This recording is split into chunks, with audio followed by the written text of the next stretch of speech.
é esperável que venham múltiplas interpretações. E, por exemplo, já que você perguntou do Mar Vermelho, eu vou contar uma provavelmente, eu não assisti a entrevista com o Padre Juarez, mas eu vou assistir, está no YouTube? Tá no YouTube, tá no YouTube. Eu tive uma posição dentro da Universidade Católica que exatamente ia chocar com alguma coisa do Padre Juarez. Eu estava único não católico ali, no meio de jesuítas, aula do Padre Huberto Lepoignet, um francês, e a gente estava lá e ele falando do mito do Mar Vermelho. O mito não é o Bolsonaro, não, o mito do Mar Vermelho. O mito. Falou 3 mitos aqui, já virou corte. Já virou corte. Já tá aí, já tá aqui, bombando. ó, tá Rodrigo aqui, apoia o Bolsonaro. Aqui, ó. Aí o que acontece? Milei agora, né? Então, quer dizer, o mito do Mar Vermelho. O mito do Mar Vermelho, o mito do Mar Vermelho. Então, a gente sabe que é um mito e tudo. Eu levantei a mão e perguntei assim, padre, por que o mito? Aí ele olhou assim, eu lembro que tinha um colega polonês do lado assim, a maioria era estrangeiro. Como é que esse camarada tá fazendo o doutorado, fazendo uma pergunta estúpida dessa? Aí, quando eu vi a reação, sabe, foi um negócio tão doido, como se eu estivesse defendendo terraplanismo dentro da faculdade de física da USP. Então, a Terra não é plana?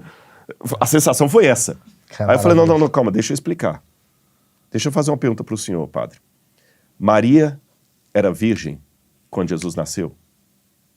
Eu fui de propósito na jugular, porque eu sei que o dogma de Maria é uma coisa muito respeitada dentro da Igreja Católica. Tanto é que eu vou participar de um vídeo, de um podcast daqui a poucos dias, dentro de uma entidade católica sobre Maria. Acho que vai ser a primeira vez que eu vou levar um não católico para falar sobre Maria. E eu creio que ela deu a luz a Jesus virgem. Mas quando eu falei assim, quero fazer outra pergunta. Jesus ressuscitou mesmo ou não? Aí o padre, na hora, ficou bravo. E o europeu, geralmente, ele é meio seco, né? Por isso que dá protestante em sala de aula. E tudo mais, você na igreja, vocês não acreditam na virgindade de Maria? E vocês não acreditam também na ressurreição de Jesus? Eu falei, não, peraí, gente, eu acredito.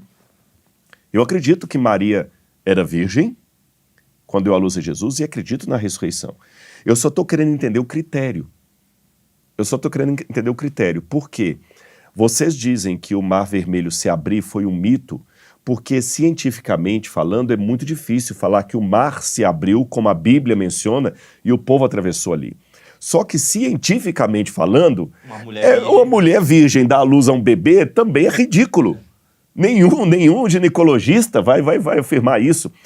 Também é ridículo dizer que um homem que morreu mesmo, não foi paralisia do sono não, ele morreu, depois de 3 dias morto, ele ressuscitou, comeu pão e peixe, ainda subiu para a estratosfera num corpo físico, sabe?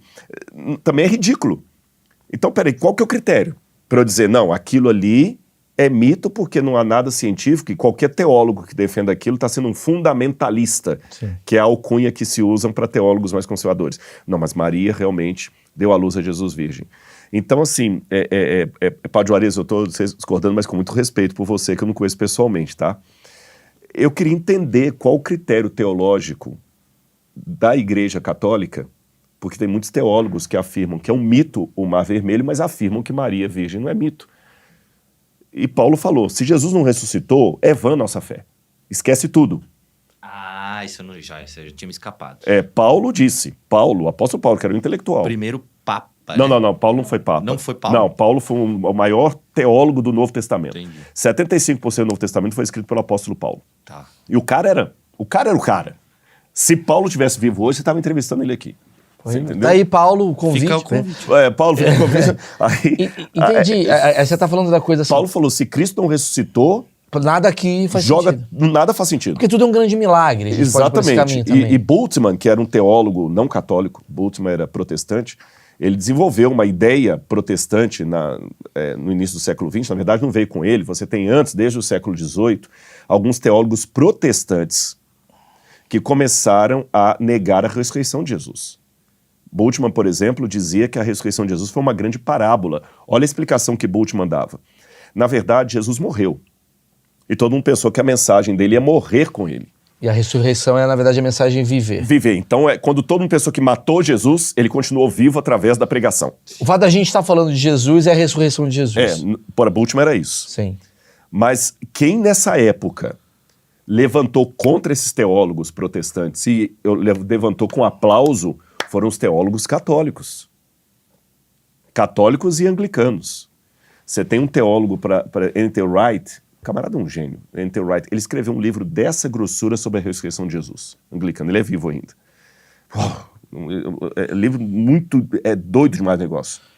Então a Igreja Católica foi muito boa nesse sentido. Só que quando teve o Concílio Vaticano II, a Igreja tentou aproximar dessa teologia liberal protestante, e aí a Igreja começou a afirmar coisas como essa, por exemplo. Não, foi um mito.